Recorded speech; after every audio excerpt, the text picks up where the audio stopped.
आप सब उपस्थित लोगों को मैं सूर्यकुंड की महिमा सुनाती हूँ।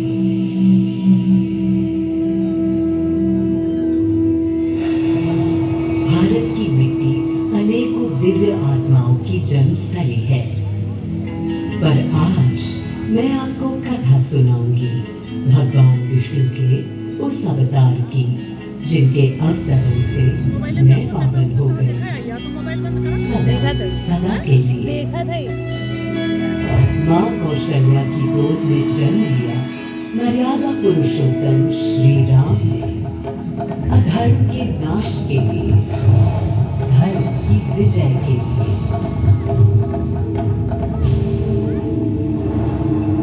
किंतु उन्हें अयोध्या त्याग 14 वर्ष के वनवास पर जाना पड़ा। पुनः वो घड़ी आई जब सीता माता के साथ उनका पुनः आगमन अयोध्या में हुआ। हर्ष था चहुओर और उल्लास था हर दिशा में।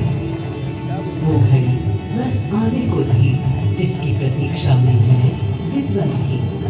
जाने कब से प्रभु राम का राज्याभिषेक बस होने को था। हर कहीं उत्सव था, पर इस उल्लास पर दुविधा की कालिमा छा रही थी। श्री राम प्रसन्न नहीं थे। राज्याभिषेक का कोई उत्साह उनके चेहरे पर नहीं था। उन्हें राज्य का लोभ नहीं था, सिर्फ अपनी प्रजा की चिंता थी।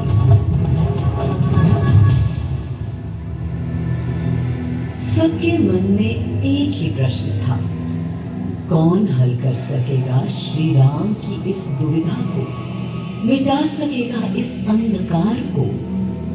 किसके तेज से छट जाएगी ये क्रांति?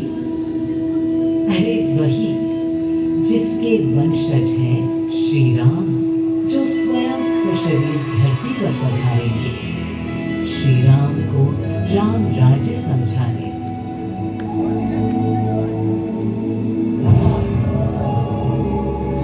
ये गाथा उस शक्ति पुंज की है जो पृथ्वी पर जीवन और सृष्टि का केंद्र था, है और रहेगा। वो अखंड शक्ति स्रोत जो दिशा दिखाता है, सतत अनवरत, जिसने श्री राम का मार्ग प्रशस्त किया। आदि नारायण सूर्यदेव।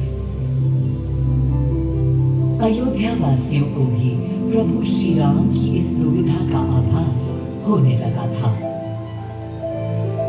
देखा क्या? तुमने देखा क्या? कितने सकुचाई से श्री रघुवीर थे। पद की प्रसन्नता या दर्द निरत होने का ललक या उमंग कोई कुछ भी तो दिखी नहीं। मुकुट सामने रख कितने अधीर थे। वे तो थे अधीर ही, हाँ थोड़े गंभीर थे। सौम्य मुखमंडल पर निर्बलों की पीड़ा थी। दीन असहाय वंचितों का दर्द था।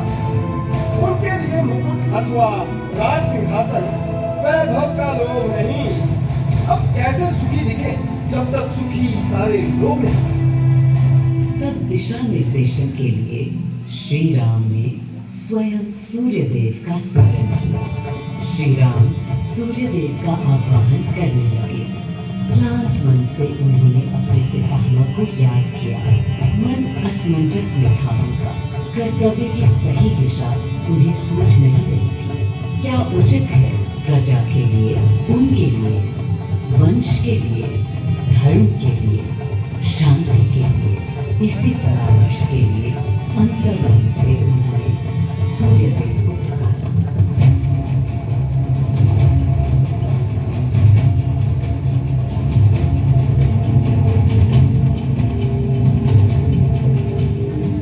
मैं अयोध्या पवित्र से पवित्रतम हो गई हूँ।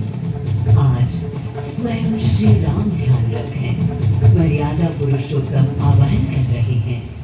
उन सकारात्मक शक्तियों का संचार कर रहे हैं जो उन्हें, मुझे और मेरे यानी अयोध्या के हर निवासी को अनंत काल तक सही दिशा दिखाएंगी। संभव है स्वयं सूर्यदेव सशरीर पधारे अयोध्या की धरा पर।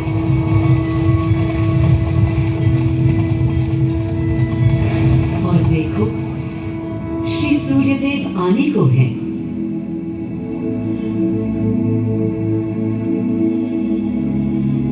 उनकी पहली किरण के स्पर्श से कलियां एक एक कर खिलने लगी। जीवन की कांति हर ओर धीरे धीरे फैलने लगी।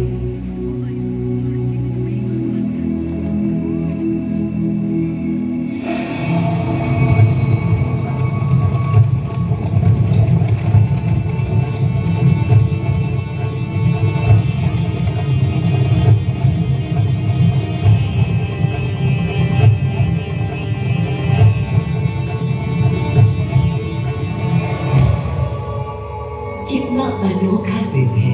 स्वयं सशरीर अपने अलौकिक स्वरूप में पधारे हैं श्री सूर्यदेव नारायण, और उनके अधीर मन के संशय मिटाने को। अधीर है या गंभीर है, मैं जानता हूँ क्या उनकी पीड़ है।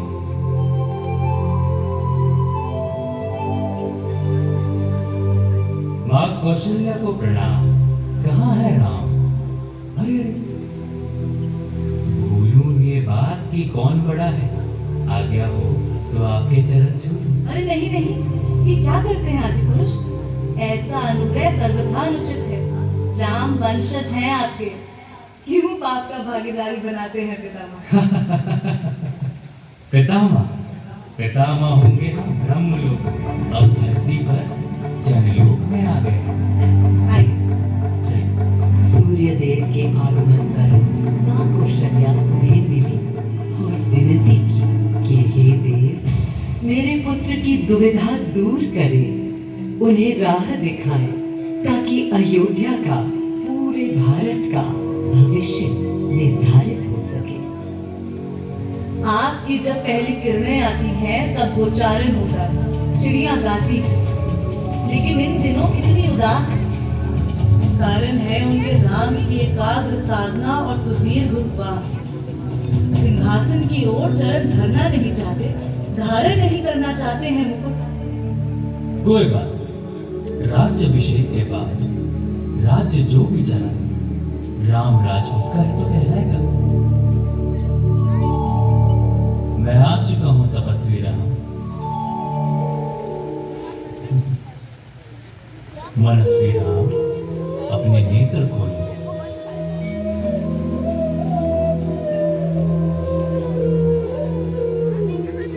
प्रणाम पितामह, प्रणाम। प्रणाम मेरे राम, प्रणाम। पितामह, राम राज क्या है? राम स्वयं पूछ रहे हैं कि राम राज्य क्या है। पुनः नया प्रश्न है। अभी तो आप कह रहे थे जो भी मैं चलाएगा। कह रहा था कि राम राज्य में राम के लिए भी विधान होंगे। आदिदेव, कुछ अनुमान तो मुझे है, लेकिन अब आप बताइए क्या विधान है।